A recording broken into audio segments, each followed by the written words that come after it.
Hello everybody, it's 420J, 420J Stoner Reacts, and we are reacting to another motherfucking Dexter video, y'all. And yeah, guys, this is gonna be on the VRO channel, bro. And yeah, guys, this motherfucking again, this is gonna be on the Why is Dexter so relatable? And yeah, let's check this shit out, y'all. Why? Also, guys, my bad. Also, guys, the video's link will be in the description. Also, all my social medias will be there too. By the way, if you guys on either my motherfucking channels, check out either my channels, y'all. And yeah, guys, let's get into this. And you know what I mean by that too. By the way, y'all, if you guys are on the main channel, check out the reaction channel. If you guys are on the reaction channel, check out the main channel. And yeah, let's get into this.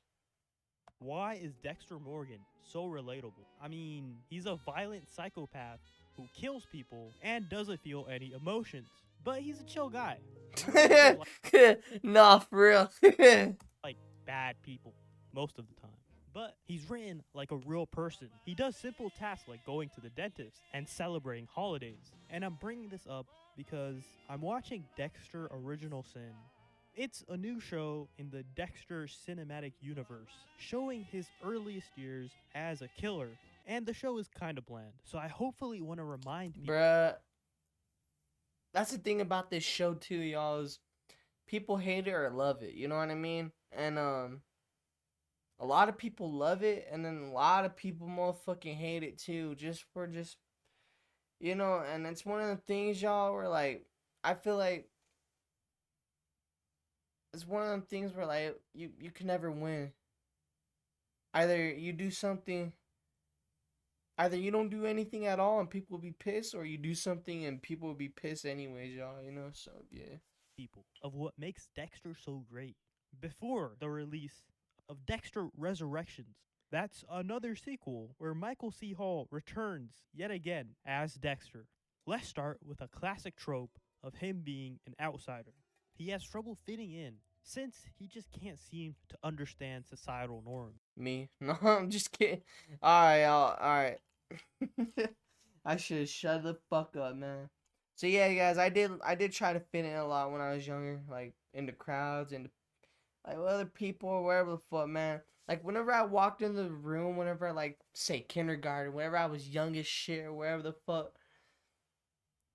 I just feel like I'd be the odd one out. I'd be the one that's like, you know what I mean? And I don't know if anybody ever like, I don't know. But yeah, I always felt like underdog, odd one out, the one that's never like really like just never talked about, never really seen or any, you know what I mean? Like if that make yeah, only like talked about when needed or when, you know, only people would notice me if like my name was called out in class type shit. You know what I mean? All that type of shit. Like yeah. Which leads him to being awkward. This is a problem many people have. I don't. I, I do. I can't really relate to this thing. This is more of a you thing. But since I guess I'm guilty. Nah, y'all, if y'all notice my YouTube videos too, man, I be fucking awkward too on it sometimes. Like, it's just something about me, man. You know, like, I get, and also there's other times in my YouTube videos too, like, where you see I get comfortable with myself. I get more, like, comfortable. And when I'm in my environment or whatever the fuck, like, you know what I mean, y'all?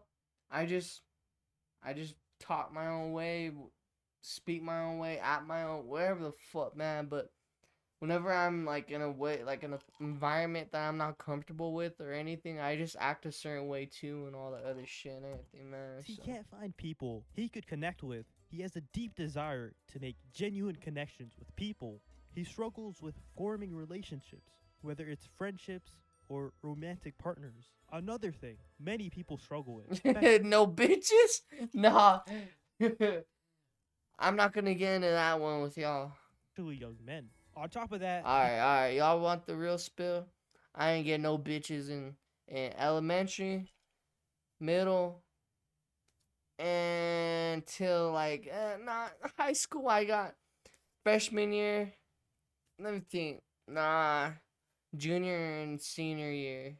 I don't know about sophomore year, but I know for fat them years I got, you know, and I was yeah. But I regret it, man. I kind of regret it, y'all, because y'all see how fucked up I am in the head now, man. But yeah. He lives his life with guardrails, a set of principles that was instilled into him by the previous generation. And even though he followed it to perfection, they hate him. Daddy issues seems to be a defining characteristic of many people, though don't ask how I know. Lastly, control, or lack thereof, is Dexter's most important character trait. And you know what's crazy, y'all? I just told y'all about a fucking like something that happened between me and my dad like the other year and everything, you know. And if you guys haven't seen that, go check out the last video and everything, y'all. You know, there's a whole story between all that shit, between what happened and all that, you know. But yeah, guys, yeah. Nowadays, most people don't own anything. Everything is leased. And y'all gonna be like, I'm checking off all the boxes on this shit. Hey, I'm not no serial killer, y'all. Okay. No, I'm just saying. Hey, I'm just saying, y'all. People want. Hey, people probably Or have that in the back of their fucking mind right now. Subscription. People have no control over their own belonging. And if you've never made the connection, Dexter kills for the feeling of control. To feel like he's not a defenseless child, which we can all relate to. The part where he's trying to gain control and not Yeah, the yeah. Thank you, thank you, thank you, thank you. I thought I was fucking weird. I thought I would. killing part. Come on, you know I wouldn't do that. But Like, come on, you know I wouldn't do that. Like, some of these fucking ads though, bro. Come the fuck on. to answer the question, is Dexter a literally me character? If you don't know, these characters are mainly Ryan Gosling. But it's a type of character that is usually loved and idolized by film bros, but also synonymous with the Sigma male archetype. These characters can The include Sigma male. Patrick Bateman, Travis Bickle, Arthur Fleck, or Tyler Durden. But defining it is a little hard, since these are very different characters. But very vaguely, they all deal with alienation and discontent towards society. Since we have Patrick Bateman being the polar See, now that's the thing. That's the main big difference between me. Yeah. I actually kind of like love the world, y'all. Like, I actually want to do good for the world and all this other shit. I told y'all this shit in another video, another time, another. People are gonna be probably be thinking I'm fucking corny as shit and all this other stuff. Right? Nah, I just want to do good for the world. I want to do something good and make myself feel good about doing good or something, you know? Cause like I feel like I never ever really like do. The only times I ever like done that was when like I done it with family, you know. But I never ever paid my out of my own pocket. Never ever, you know what I mean? Like for like you know, and all this other shit, y'all. You know. So I just want to do some shit one of these days, you know. Give back, y'all. You know what I mean? And all this other shit, man. opposite So to the driver because, well, the driver tries to change who he is. Patrick Bateman's character makes it a point that he'll never change. And on top of that, people don't relate to the themes or ideas of the film and instead latch onto a character because he looks cool. I mean, Tyler Durden literally died. He wasn't exactly supposed to be a role model. And Dexter isn't this super badass character. I mean, he does have a very particular set of skills. So I don't know if nah, for real. Dexter is a literally me character. But what I do know is he's trying his best to change, trying to form genuine relationships, trying to have a family, and trying to be everything his father said he couldn't. He kind of failed though, but he Yeah, tried. that's what fucked me up, y'all. If y'all haven't watched the show, man, watch the show, y'all. But this shit, it's some deep ass fucking story, man. Like people want to be like, oh, it's all about it's a serial killer and this and that.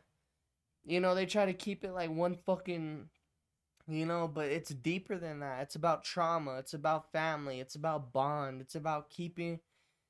It's a, you know what I mean? Like, yeah. And people just want to see what the fuck is, you know, yeah. Tried. So yeah, And we man. don't talk about the later seasons over here.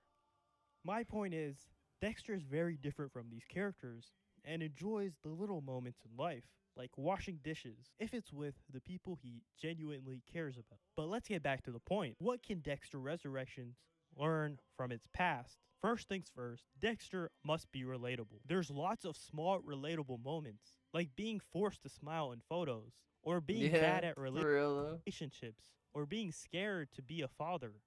Actually, can't relate to that one. Same, I can't. But I hope Hopefully I I don't don't. have to. But look at this scene at the start of season 3. Dexter is just going to the dentist, a very relatable thing. Aside from losing his teeth later, there's not too much of a narrative reason for him to be there. It's not significantly contributing to the plot, but it's a great slice of life moment that allows his character to be way more relatable. I hope we've all been to the dentist. But on top of that, it's also how perfectly it balances serialization and episodicness. I don't know how to say that, but Episodic. I don't even know if he did. how episodic it is. Season 3 is perfection, plenty of holidays, and lots of relatable moments that has the best parts of being episodic and the best parts of being serialized. So you get the best of both worlds so that it doesn't feel like this long, boring movie where the middle just drags on and on. Okay, here we go again. Sorry, y'all. Just ignore that. Creative ways to make the story more believable and a more interesting way to tell the story. It was a great way to show us what Dexter's been up to, and it's such a simple scene. Lastly, and more importantly, the show needs more bold colors. Dexter Original Sin isn't horrible in its color grade, but it just looks like every other TV show. Slightly muted and slightly Bro, gray. this dude's just talking shit on this show for no reason, man. Like, y'all understand. Bro, the show has barely been out, though. That's the In real Dexter's thing, first though. season, the show is constantly using dramatic, bold lighting. Like some scenes are extremely oversaturated and overexposed, but I think it works for Dexter. Dexter isn't really a subtle show, so the color grade and lighting shouldn't be either. Alright, so I kinda take that back. I made most of this video when episode 1 dropped, but now Thank you, you. I swear to God, y'all. I was like, bro, he's talking all this shit in this, bro. But with all these other these other episodes, he had the colors actually really we have fucking 4 like. Come episodes. on. I know I'm kind of late with this video, but in the show, all the flashbacks are bold in their presentation. But the actual show, like the normal timeline of the show, is not bold. Also, I really wish they shot this on film because it would have looked so good, because it would have matched the aesthetic of the original perfectly. So please shoot Resurrection on film. No one's gonna listen, but I do have to try. Also, the real problem with Original Sin is that it's really unnecessary. Yo, what's that music in the background though? Before it came out, I was like, they have to know that it's going to feel pointless. There has to be an Nah, bro, that music would definitely get me caught. Oh, I ain't gonna even say it, man, cause YouTube's gonna, yeah, the bots, the robot, yeah, fuck that. interesting reason to make this. No way there's just like not an interesting idea. No way they go into it having this incredible cast, all for it to be very unnecessary. Since Dexter 2006 has so many flashbacks, anyways, right? Nope. Episode 1 of Original Sin is just episode 3 of Dexter. The second episode gives us the origin story of why Dexter brings donuts. And the third one feels like a typical Dexter episode. Now, the fourth one reminds That me one of was Little crazy, bro. Thank God he talked about it too, guys. This is the, if you guys didn't see my fourth episode reaction review video of Dexter Original Sin. Oh my God, y'all. It was one of the most craziest motherfucking scenes ever, y'all. Literally, like he says, like little Chino's like escape or whatever, like this. Um, the guy woke up. typical Dexter episode. Now, the fourth The guy fucking woke up, man. And then he motherfucking, instead, unlike little Chino though, little Chino's like fucking 7 feet, 7 feet something tall. This dude's like fucking. He's I think he was a little bit shorter than Dexter. I'm not sure though. But my whole point is though, guys, is that this dude, yeah, man, he was just a hitman assassin or whatever. And this dude just straight up used some like like some like moves on Dexter, and Dexter, yo, this shit was crazy, y'all. one reminds me of Little Chino. Yeah. So, I don't know. The show isn't horrible, but it's just very Look, unnecessary. there we go, y'all. Like what the fuck? Nah, man. And then yeah, hopefully it So where shows was it. I in the video? Oh yeah, I was talking about how Dexter isn't subtle in. Oh, I didn't show it. Yeah, man. And then Dexter chases that dude down the street with a fucking knife, man. And then basically the dude gets ran over, and then Dexter has to go clean up the crime scene or whatever, and he barely avoids the fucking cops, y'all. That shit was crazy, man. I'm telling you, I'm doing. That had my heart fucking going, man. Like I haven't felt that fucking way for Dexter, like in that, like cause I think I watched like um, what was it, New Blood, and that was 2021. I didn't watch the original. Y'all, I was young as shit back in 2000 motherfucking 6, y'all. But I think I watched the original show all the way up in like 2018, 2019, maybe about 2020, 2021 ish. But yeah, so in its color grade and in its narration. I mean, Dexter regularly tells us how he feels in the narration, so its color grade shouldn't be subtle either. Everything is very blatant in the narration. While yes, he's an unreliable narrator, he's simply talking to himself, a totally normal thing to do. Not me yeah. though. Shut up. I talk to my I And don't tell me y'all don't either. Whenever y'all thinking about like, see, thinking, thinking, you're talking to yourself in your head when you're thinking. So don't tell Not me. to me though. Wait, am I talking to myself right now? Am I talking to you? Are any of you real? I don't know. Please subscribe. Thanks for watching. Please, yeah, y'all. All right, y'all. So go check out this dude's channel if you guys want. The video will be linked in the description. All my social medias will be there too. Subscribe to my channel if you guys want to also and everything, y'all. And yeah, guys. Stay tuned for the next video and everything, y'all. And yeah, guys. I'm gonna motherfucking head out. It's 420J, 420J Startup Reacts, and yeah, guys. There's guys, and peace.